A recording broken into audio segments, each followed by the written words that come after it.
Let's talk about the film that brought the Wolfman back to the big screen. Let's get into it.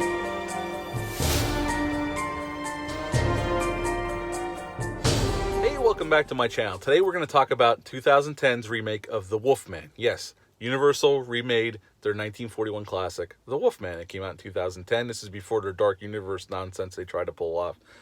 Now, this was a passion project for Benicio del Toro, who plays Lawrence Talbot in the film. He wanted to make this way back in 2005 or 6, I think. He originally approached Universal about it. And they signed on Mark Romanek to direct this film when they started pre-production. Mark Romanek had directed a film called 1 Hour Photo with Robin Williams. Robin Williams got a lot of praise for his performance in that film. So he was hired. They were going through pre-production. Rick Baker actively sought out the job of doing the makeup effects for The Wolfman. He was a huge fan of the original film, and Rick Baker's a master. And obviously, he already won an Academy Award for American Werewolf in London, so they gave him the job, obviously. And they were him and the director were depicting designs for the Wolfman, and they were pretty close to start shooting this film. And Mark Romanek left over creative differences with the studio and budgetary concerns. So he dropped out. Now, the studio was rushing, mad dash rush for a new director. They went to James Mangold, Frank Darabont. Brett Ratner was in consideration at one point, and some other directors. And then finally, Joe Johnston took the job. Joe Johnston got hired 3 weeks before they were going to start shooting this movie. So he did not have a whole lot of time. I have a lot of problems with this film, and I'm sure that had a lot to do with it. And I know I've read some stuff from Joe Johnston. He claims that's why. We'll get into that as we go along. Now, for this film, we're going to go into some of the other things. It was released February 12th of 2010. This movie sat in the shelf for 2 years. It was actually finished in 2008. It's rated R. The theatrical cut, which is what I'm going to review, is an hour and 43 minutes long. There is a director's cut on the Blu-ray, which I do own, and it's about 18 minutes longer, I believe. And there are some cool stuff that they cut out that's in the unrated director's cut. So if you don't have the Blu-ray, get the Blu-ray, check it out. It's definitely worth your time to check out the director's cut. Now, this movie's budget was $150 million, which to me seems batshit crazy for a monster film, but that's what they spent on this film.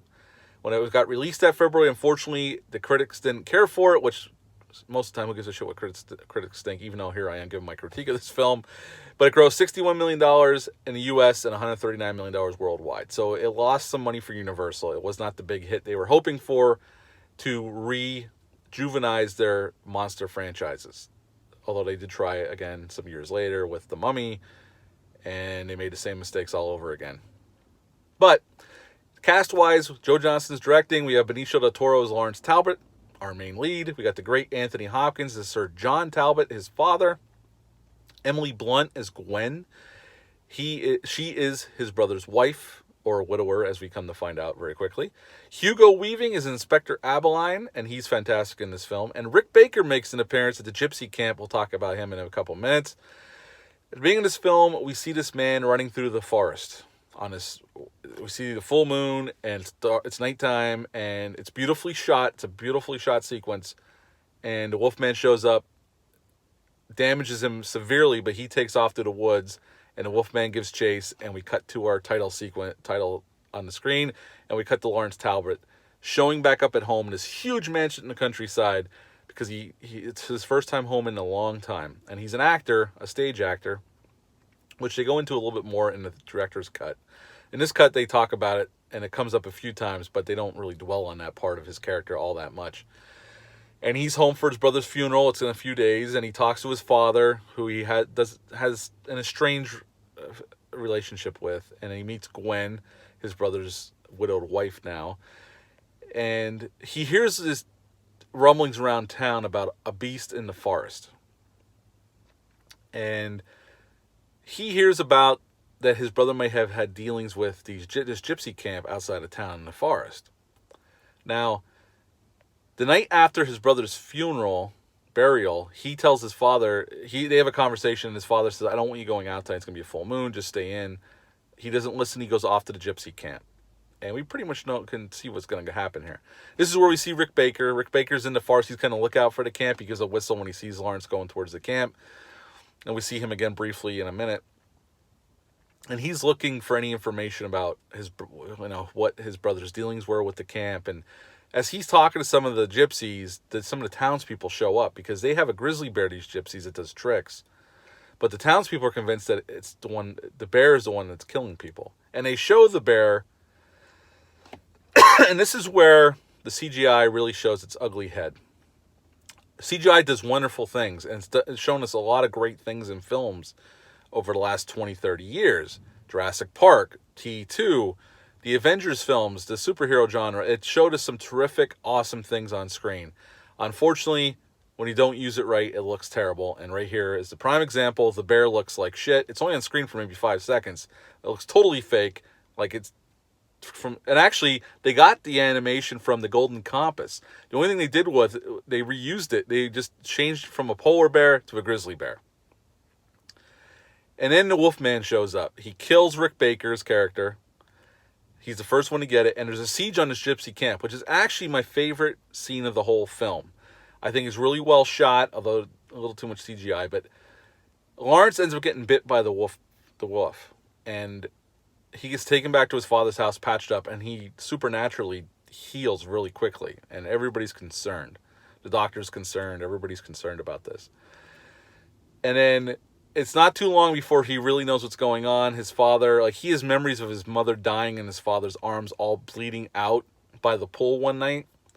And he's always blamed his father for that. Well, he starts getting some insight into what happened as the movie goes on. But he changes one night. And unfortunately, they use a lot of CGI. They don't let Rick Baker do his thing. And he goes off and kills a bunch of townspeople. And he gets found in a hollowed out tree in the morning by his father. Townspeople come, arrest him, and they admit him to a mental institution in London, where we find out that he spent some time as a kid. And they're performing all these experiments on him. And one night, his father visits him and basically tells him that he's the one that killed his mother because he changed. He's the main Wolfman, which it's so obvious from the get-go that it's not a surprise when you find this information out. It's very on the nose the whole time. They're not very subtle with it, so it's not really a shock. But we find out that his father killed his mother when he changed one night. She came outside and he ended up ripping her throat out. And he at first he wanted to kill himself. Now he kind of loves it, and he just wants to live like a beast. Really, it's kind of the gist of it. And he leaves him there. And that night the doctors have all these doctors take him in his room strapped down, and it's gonna be a full moon. And they're performing all these. They're talking about his insanity, and he thinks he's a wolfman, and he's not going to change. The full moon comes out, and he's screaming out, "I'm going to kill you all if you don't kill me, please!" And he starts changing. Unfortunately, more shoddy CGI. It looks awful. I'm like, $150 million. Let Rick Baker do what we know he can do, and they don't. They just use CGI, and it takes me out of the movie every time. He changes, kills a bunch of them, and then he's running across the rooftops in London, and Abeline's hot on his heels shooting at him, but he gets away and goes back because he knows he has to face his father. He goes back. We have a battle royale between the two werewolves with the Wolfmen, and he kills his father. Abilene gets bit in the process. He goes after Gwen by this waterfall as the Wolfman. She shoots him with a silver bullet. He dies. At the end of the film, we see Abilene standing there with some townsfolk looking on, and he realizes he's going to turn into a Wolfman too, and that's the end of the film. This film is enjoyable to a point. It very much reminds me of Sleepy Hollow, although not quite as well shot as that film, because I think Sleepy Hollow is impeccably shot by Tim Burton. It's well shot. I just think it's overutilization on CGI. And Joe Johnston tried to justify it by saying he only had 3 weeks of prep for himself before he started shooting. So he knew he was going to have to use CGI in post to make it easier on himself, which is unfortunate. I think they really missed the boat. They could have did some excellent, awesome transformation scenes on screen with Rick Baker in makeup. They had the master himself, and they didn't let him do it. And even Rick Baker said he was disappointed. He knew they were going to use CGI because of what was going on and what the director had told him. And he was disappointed he never got a chance to do it because he said, I could did it better than I did it in American Werewolf in London, and I never got the opportunity to do it. Now, he did win an Academy Award for the makeup on Benicio del Toro in this film. So he won 2 Academy Awards for doing werewolf makeup, so that's pretty cool. But the CGI really holds this film back. Plus, the script's not the greatest. I think the director's cut is superior to it, but I decided to review the theatrical cut. Max von Sydow actually had a scene in the film, but it got cut out in the theatrical cut. If you watch the director's cut, that scene's reinstated in the film. So that's pretty much the story of the Wolfman. There's some cool sequences. The acting's really well done. The script's not the greatest, and the over-reliance on CGI really brings it down. I would still give it a 7 out of 10. I still can sit down and enjoy this film as a werewolf film, but every time I see that CGI, it's like, son of a bitch, why? Why do it when you had the master working on this film? But they did it, and that's the results. And I think that's why the movie didn't do as well either. It got pushed off for 2 years, for Christ's sake. It sat on the shelf. For a $150 million budget, and you sat the movie on the shelf for 2 years, you knew there was problems with the film. But overall, you can still have a good, decent time with it. If you've never saw it, I recommend it. It's a fun popcorn-type movie. You can sit down and turn your brain off and just watch it and watch monsters fight each other. It's not bad. It's just not as good as it could have been, given the talent that was on set that could have really knocked some of this shit out of the park.